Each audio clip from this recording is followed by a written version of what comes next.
So, what is it like to own a Shelby GT350R with 50,000 miles on it? Just like the first day I bought it. Really? Yeah. Okay, that's good news, and the video's over.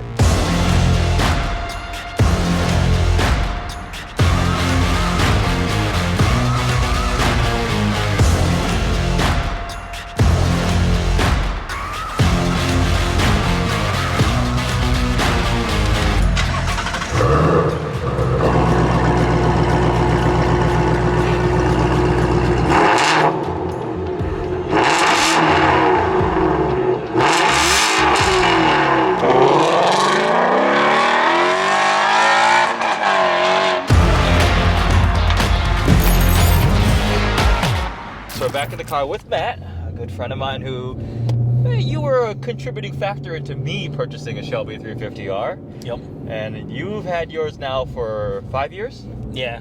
July of 17 was when I bought it. And it's over 50,000 miles.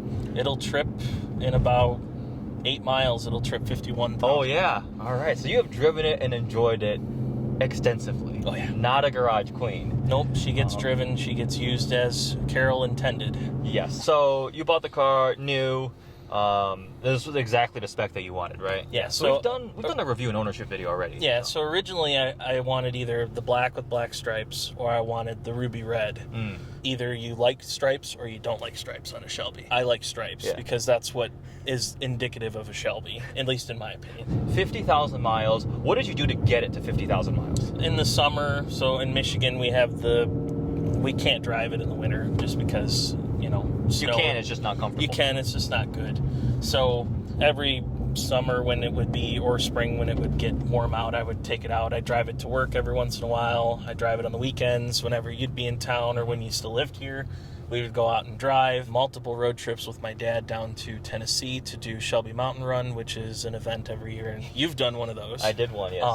Patello Dragon, Cherhola Skyway, Devil's Triangle. Yeah. Blue Ridge Parkway. Yes. All those. And that's fun. But that's like 1,200 miles a pop. Yeah. September of 21, I did a 6,300 mile road trip with the car, which I was in. I think your Kia Carnival video was the tail end of my run. Oh, yeah, you stopped by on that one. Yep. But I did a 6,300 mile road trip in 15 days with this car. It was here to Ohio first, then to North Carolina, then to Tennessee, then to Vegas, then to Colorado, then to Minnesota, then to Chicago, then to home. Holy crap. Yeah, it was a long drive. I've put 6,000 miles on my car in my entire ownership. Yeah. You did like... Yep, 6,000 in 15 days. That's crazy. Yeah. That's crazy. So, obviously you've taken on a lot of long road trips. Tracked it a couple times? Yeah, I've tracked it twice so far. I've Coda done it once? No. So I did Atlanta Motorsports Park, and that was on a road rally that my dad and I were on. And then I did Spring Mountain last year. So I've tracked it twice, and when I say tracked it, I mean like 5-6 tenths maybe. Okay. I usually drive to the tracks. I don't trailer my car to the tracks. I drive it spirited, but I'm not like beating on it on the track. And then I've done autocrosses with it. You've autocrossed it before. I've autocrossed this car before. What's an interesting tidbit, and I recently checked it, I'm still on my original brakes. What? Yep. Rotors and pads? Have you swapped pads? Nope. The pads are half gone. Front and back. Original clutch? Yep. Tires obviously gone for a couple sets of tires. Yeah. What else in terms of consumables? Oil change every 5,000 miles. Yep. I haven't changed any of the brake fluid or the trans fluid. I probably should, but I haven't gotten around to it yet. But I don't beat on the car as much as some guys who do normal track usage. Yeah. So the rotors are still good. Yeah. And then I've changed my wheels and tires, and that's it. Reliability. What has happened? I've had seats that have broken. Oh, the seatbelt tensioner thing? No. It's the there's like these things back here that allow the seat to fold forward. Oh, both of those were broken. Okay, so from the factory. So I've gotten those replaced under warranty. Okay. And then I had an AC line leak. Okay. And my AC compressor go out once, and that's it. I think a speaker had went out on one of the doors, but it was just like something squeaking rather than the actual speaker squeaking. Yeah. So it was a falsehood on that one. But so everybody likes to say Shelby 350s are unreliable. I make the joke all the time. Like, the car wants to blow itself up stock, so I'm not putting a supercharger on it. I don't want to pro charge it. I'm not doing anything to it. I'm not even tuning it, because it does. It's a very high-strung motor. But if you take care of it, frequent oil change, you monitor your oil levels, like, clearly, 50,000 miles, and it hasn't Yep. That's not beyond the norm. There are guys I've seen. I think there's a couple guys that have tripped 120K in their cars. Whoa! Yeah, like regular 350s or ours? I think a couple normal 350s. I think the highest mileage R I've seen is like 75K miles. That's pretty impressive. And it's a high-strung motor, so you always have that risk of something going wrong. But when I start the car every morning, I let it warm up. I don't just rack it when it's cold. I check my oil pressure and my temp because neatly we have gauges here to show. Every couple fill-ups, I check my oil level just to make sure that it's not low. Do you have any consumption with this motor? Yes, I do. Okay. So I've equated it to around a quart every 1,500 miles. Okay. I just recently switched to AMSOIL. Oh, really? Main reason I did that was because I couldn't find filters, and most Shelby owners will feel the pain with me on that one. Yeah. But I decided to switch to AMSOIL. A couple of my friends have done it, and they said that track temperatures were a lot better. Okay. And I was going to... Actually, I've been to a third track. Oh. MSR Houston was the third track, Okay. and that was on Savage Rally 6 earlier in March. But for that track in Houston, I wanted it to be cooler, and the motorcraft runs a little higher. Okay. So I wanted to have it a little cooler temperatures. So a little bit of oil consumption, just monitor it. You have catch cans on this. Yep, both sides, driver and passenger. Yeah. Theoretically, you only need the passenger side. Yeah. If there's any in your driver's side, you have a problem. So it's good to check it every oil change and make sure I need to check one. I haven't checked mine this year yet. How many times have I told you? I Always don't check know. your catch cans. I don't know. I've driven the car like 500 miles this year, so it had an oil change done. Talk before. about the opposite ends of the spectrum, right? Yeah. I respect you. You've driven yours extensively and enjoyed it a lot. After that drive back from Tail of the Dragon, I'm like, no more. I'm not taking this thing on long road trips anymore. Certain people are okay with it. Other people don't like it. So Certain people. So I don't have any. I mean, it's over 10,000 miles, so that mental barrier is gone. It doesn't really matter anymore. I'm at I think 13,000 or 12 something. So to be perfectly honest with you, I'm very shocked you still have the car. Why? I said I like the car. I know you like the car, What? but I know you. Yeah? You're a goldfish. My automotive ownership ADHD has improved drastically. It has. The Shelby has lasted over 2 years. The R8 is a year and a half That's now. a rarity, lasting over 2 years. I know. Again, why I'm saying I'm surprised. Yeah. You have the valve controller, yes. Yeah. You did it first, right? And then told me about it. I did. If you have a Shelby GT350, you can buy the AWE valve controller.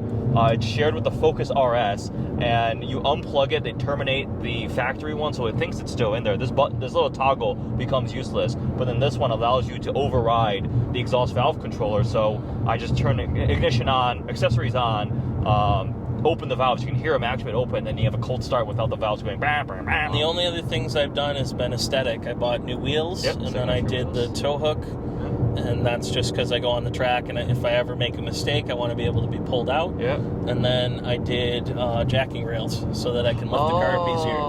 Yeah, that's nifty. But that's it. I mean, everything else is stock, and other than Oh yeah, the shifter. the shift knob. This is the Billetworks ones? Yeah, that's really cool. They're both Ford extended warranties. It's just one of those things. To me, it's like just peace of mind. Oh yeah. There's a 5.0 with a GT500 front end. That makes me upset. I missed it. There was a red 500, an actual 500 that went by. How do you feel about the GT500? I like it. I've talked with a lot of people about it, and it's more along the lines of I don't think I'd really miss the manual if I was really playing with it all the time. Because I did the track tour with the 500, and that was at Sonoma.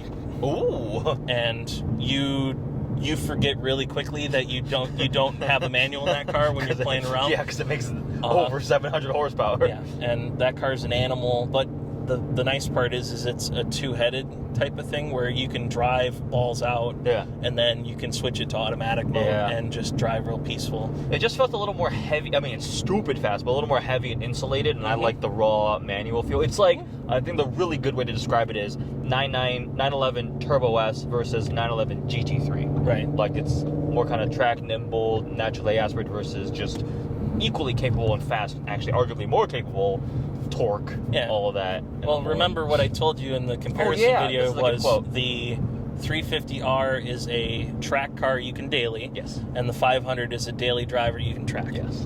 That's the difference. Yeah. They're both awesome, but I think I can safely say both of us are going to keep our 350Rs. And I'm probably being buried in this. You're going to keep you said that a couple times. Never, ever. Nothing. No. Nothing. Nope.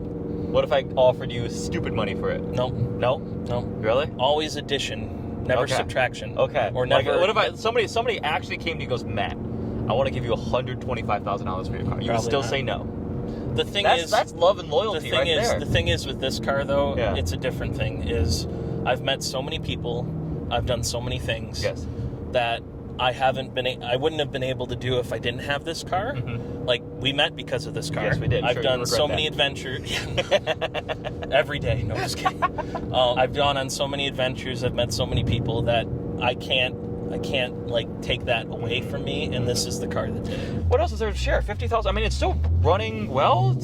It honestly feels like the first day I bought it with 12 miles on it. Like, I haven't had any issues mechanically. Like, I mean, knock on dash, right? Plastic. But, the interior's holding up pretty well, actually. Yeah, I mean, suede, plastic. I don't beat on it heavy. No. But it's one of those things where every day I get into it and it starts right up, and I just go play, and it's just puts a smile on my face every day. Yeah, that's the important thing. Mine has one weird thing.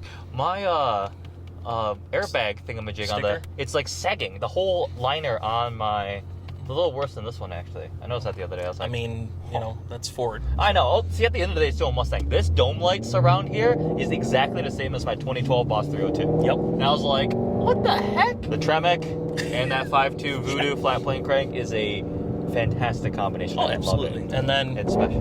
The noise. Yes, the noise. One of the best sounding stock exhausts in the world. Mm-hmm. Like, all we've done is an exhaust valve controller, so just opening the valves, and it just sounds ungodly good. You've got this brand new, so it would have been 70 plus 10, 80K. So it was 68,495 was the sticker price. He remembers it exactly. I mean, when you have the window sticker in a frame, you know what it is. But that had the electronics package. I think the only options on the R was the car cover and the electronics package. Why did mine cost more? Oh, they must have just gradually increased the price. It was $500 more in 18. Okay, yeah, because mine was 69 something. 69. So yours, call it, just under 80 grand. 70, so 78 with the 10K markup. Yeah, mine was 57 with 4,000 miles on it, which I bought at the bottom of the market, luckily. Yep. Now, 70 to 75 is what they're still going for. If you get a low miles one. Yeah. I still think that's a good deal. I think even a normal 350, if you don't want an R, normal 350s are going for now 50 to 55K. I've seen them drop, and that's a steal of a price for that car. I mean, 78 grand down to 75 in 5 years. Yeah. Now this car is not worth 75 grand, but if I could I wouldn't sell it for 60 or 65. Yeah. But I mean, if you were shopping for a higher mileage one, I've seen some go into the 60s. 350R is awesome. 50,000 miles, I guess summary is, it's been solid. Consumables, I'm shocked. I thought you've done brakes already on this. Like, I guess that's good news for me. Like, my clutch, as long as I don't do bad things, will last 50,000 miles minimum. Brakes, 50,000 miles with occasional track days and things like that. And nothing catastrophic. Just take care of the car, keep driving it. Also, I think driven cars do better. I agree. If they sit for too long, like I know people have gone through a couple AC units. And, Kent's gone through a couple. I think. Engine replacement and the Gen 2s. Yep. And it's like McLarens. Either they work perfectly or they're catastrophically destroyed. But people still love them and people still buy them. Yeah. So. They're great when they work. Anyways, 350R, 50,000 miles, 2 thumbs up. If you've got a higher mileage one, comment below, because it's just cool to see, right? It's just cool to see people driving and enjoying these cars. If you're thinking about buying a 350 or 350R, just do it. I've driven a lot of cars, you've driven a lot of cars, and it's still one of those that just stands out as truly special. And since they've been out for years, there's a lot of people that have a lot of info on them. There's a bunch of Facebook groups with them. Like I'm in several groups. Or message in the comments. And ask us questions. I'll try and be more available in the comments to answer questions. But hope you guys enjoyed this quick little chat about Matt's 50,000 mile Shelby 350R. I'm proud of you. Good job. Congratulations. I'm happy too. Thanks for watching.